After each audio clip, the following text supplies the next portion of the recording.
श्रीनगर गढ़वाल सोमवार 24 अप्रैल को संत निरंकारी मिशन द्वारा सदगुरु माता सुदीक्षा जी महाराज व निरंकारी राजपिता रमेश जी के पावन आशीर्वाद से बाबा गुरबचन सिंह की स्मृति में मानव एकता दिवस के उपलक्ष्य पर संत निरंकारी चैरिटेबल ट्रस्ट के तत्वाधान में निरंकारी सत्संग भवन श्रीनगर गढ़वाल जोन मसूरी 55 पर विशाल रक्तदान शिविर आयोजित किया गया। रक्तदान शिविर का शुभारंभ जोन के जोनल इंचार्ज श्री हरभजन सिंह के कर कमलों द्वारा किया गया। सदगुरु की शिक्षा रक्त नालियों में नहीं नाड़ियों में बहना चाहिए का अनुपालन करते हुए निरंकारी भक्तों में अभूतपूर्व उत्साह था। प्रातः 8 बजे से ही रक्तदान करने वाले अनुयायियों में लंबी लंबी कतारें लगनी प्रारंभ हो गई थी। रक्तदान हेतु चयनित होने पर भक्त इन्हें अपना सौभाग्य एवं सदगुरु की कृपा मान रहे थे। इस शिविर में कुल 103 यूनिट रक्त राजकीय मेडिकल कॉलेज श्रीनगर की टीम द्वारा एकत्रित किया गया। ब्लड बैंक की भंडारण क्षमता कम होने के कारण अनेकों भक्तजन रक्तदान नहीं कर पाए। रक्तदान शिविर में विनोद कंडारी विधायक देवप्रयाग ने भी प्रतिभाग किया और मिशन द्वारा किए जा रहे इस पुनीत कार्य के लिए भूरी भूरी प्रशंसा की। वहीं ऋषिकेश कर्णपटिया रेलवे प्रोजेक्ट के प्रोजेक्ट मैनेजर सुनील गुप्ता के द्वारा भी रक्तदान किया गया और मिशन के द्वारा किए जा रहे कार्यक्रमों की सराहना की। नेत्रहीन व्यक्ति रोशन कुमार के द्वारा रक्तदान कर एक अभिनव पहल करते हुए रक्तदान के प्रति जनमानस के लिए एक अनूठा उदाहरण प्रस्तुत किया। रक्तदान शिविर के पश्चात विशेष समागम का भी आयोजन किया गया, जिसमें अनेकों भक्तों ने अपने मन के भाव प्रस्तुत किए गए। आइए ले चलते हैं आपको इस बड़ी खबर की ओर। पूरा निरंकारी मिशन आज मानव एकता दिवस मना रहा है। आज के दिन बाबा गुरबचन सिंह जी को याद किया जाए।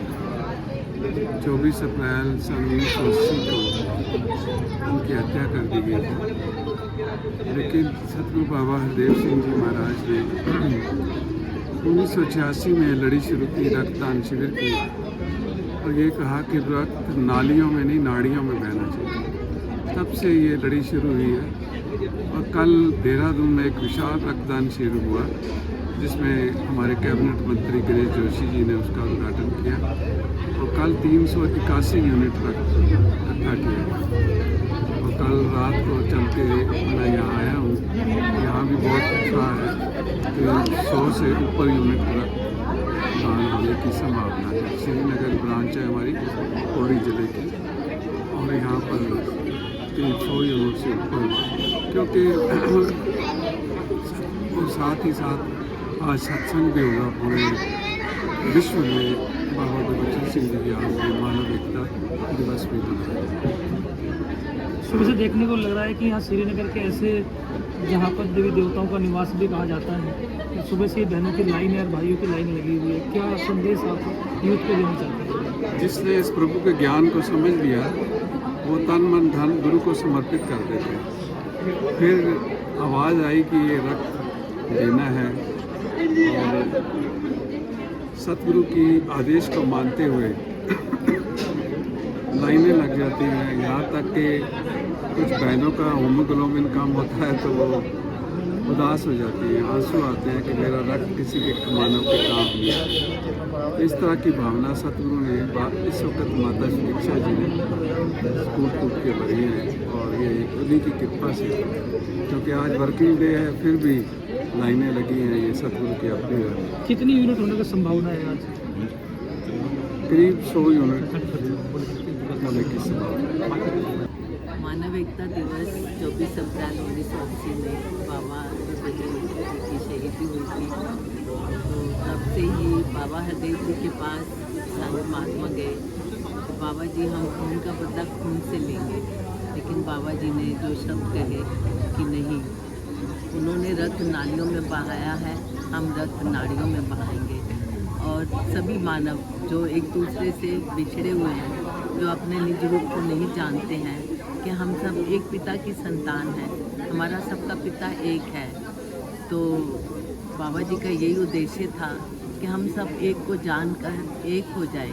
और तभी से ये मानव एकता दिवस कि मानव सभी इस धरती पर एक पिता की संतान है, वो सभी एक होकर जिए, परमात्मा को जाने। महिलाओं का मिशन में बहुत योगदान है, क्योंकि हमारे जितने भी पहले शहनशाह जी या बाबा गुरबचन जी, फिर उसके बाद बाबा हरदेव जी, और अभी हम देख रहे थे सतगुरु माता सविंदर जी, और अभी सतगुरु माता सुदीक्षा जी के रूप में, महिला के रूप में। और पहले हमारे जो जितने भी गुरु हुए, उन्होंने महिलाओं को बहुत आगे किया हर क्षेत्र में अपने साथ बिठाया और महिलाएं मिशन का प्रचार करने में सबसे सजग हैं, सबसे उनमें एक बहुत शक्ति होती है परिवार को साथ लेके चलने की, परिवार को एक करने की, और महिलाएं ज़्यादा से ज़्यादा आगे बढ़कर समाज का उद्धार भी करती हैं, परिवार का भी कल्याण करती हैं।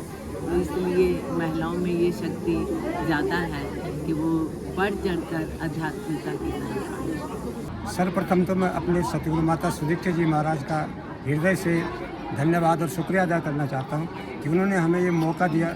यहाँ पर ये रक्तदान शिविर का हम आयोजन कर रहे हैं, और उससे बड़ी बात यहाँ की संभ्रांत जनता का जो हमें भरपूर सहयोग दे रही है। हमारे पास जितने भी आज ब्लड डोनेट कर रहे हैं उनमें से 40% अगर निरंकारी हैं तो 60% हमारे लोकल लोग हैं, यूथ हैं। ये बहुत ही सुंदर शिक्षा का प्रभाव निरंकारी मिशन का जा रहा है, हमारी बहनों का जा रहा है, मातृशक्ति का जा रहा है, यूथ का जा रहा है, जो गली गली जा कर के ये संदेश को दे रहे हैं कि रक्त नालियों में नहीं नाड़ी में बही। और यही संदेश देने के लिए हम सब आज इस महान यज्ञ रूपी मेला, जिसको हम रक्तदान शिविर कर रहे हैं, इसका आयोजन कर रहे हैं। और विशेष करके सभी आमंत्रित सदस्यों को, जहां विकास नगर, देहरादून, डाकपतर, मसूरी, टिहरी, रुद्रप्रयाग, पौड़ी, इन सब का भी जो सहयोग श्रीनगर ब्रांच को मिल रहा है, उनके लिए भी जहाँ इस ईश्वर से, इस निरंकार से हम प्रार्थना कर रहे हैं कि उनको हर प्रकार की खुशियाँ मिलती रहे, भक्ति मार्ग पर आगे बढ़े, वही सामाजिक सेवाओं में भी कभी वो किसी भी रूप में पीछे ना रहे। यही बात है। निरंकारी मिशन जिस सोच के साथ और जिस विचार के साथ इस शिविर का आयोजन किया गया है कि रक्त नालियों में नहीं नाड़ियों में बहना चाहिए। निश्चित रूप से आने वाले समय पे जैसे यहाँ पूरे गढ़वाल मंडल क्षेत्र में यात्रा का सीजन शुरू हो रहा है, उससे पहले निरंकारी मिशन द्वारा जो पहल रक्तदान के क्षेत्र में है, ये लगातार आपके द्वारा कई शिविर आयोजन किए जाते हैं। और होने वाले आने वाले समय पे जब चारधाम यात्रा शुरू होगी तो निश्चित रूप से यहाँ पे रक्त की बहुत कमी रहती है ब्लड में, लेकिन निरंकारी मिशन द्वारा जो हर साल ये जो है इसको पूरा कर दिया जाता है, जिससे कि यहाँ पे जो भी मरीज रहते हैं उनको किसी को भी असुविधा नहीं होती है। नहीं, यहाँ जब चारधाम यात्रा होती है तो पूरे देश से यहाँ पर श्रद्धालु आते हैं, और कभी भी कोई दुर्घटना अगर बाय द वे भविष्य में हो जाती है तो निश्चित रूप से उस समय जो है पेशेंट को जो है ब्लड की बहुत आवश्यकता पड़ती है। उन्हें आज से 8-10 साल पहले हम देते थे कि लोगों को दर भटकना पड़ता था, लेकिन जब से निरंकारी मिशन ने एक पहल शुरू करी है कि सीजन शुरू होने से पहले जो है यहाँ पर रक्तदान कैंप लगाया जाता है और यहाँ के ब्लड बैंक की जो क्षमता है उसे पूर्ण कर दिया जाता है, और कोई भी अगर दुर्घटना होती है तो वो निश्चित रूप से जो है यात्रियों को उसमें बड़ी सुविधा मिलती है। निश्चित रूप से निरंकारी मिशन जहाँ आध्यात्म के क्षेत्र में कार्य कर रहा है वहीं सामाजिक क्षेत्र में भी कार्य कर रहा है, चाहे वो आपदा का समय हो या कोई भी घटनाएं घटती हैं मतलब समाज के अंदर, तो निश्चित रूप से निरंकारी मिशन का हर एक व्यक्ति जो है उसमें जो है प्रमुख रूप से अब जिस प्रकार से इस समय नशे की प्रवृत्ति निश्चित रूप से यूथ में बहुत ज़्यादा बढ़ रही है, तो मिशन द्वारा जो है आध्यात्मिक तरफ जो है यूथ को जोड़कर जो है निश्चित रूप से उसकी जो भावना जो शुद्ध की जाती है और वो इस परमात्मा के साथ जुड़ता है, तो निश्चित रूप से उसके अंदर ये भावनाएं कभी नहीं आती कि वो नशे कर बढ़े। अच्छा लगता है, गुरु का आदेश हमारा जो है ब्लड जो है नाड़ियों में रहना चाहिए, नालियों में नहीं।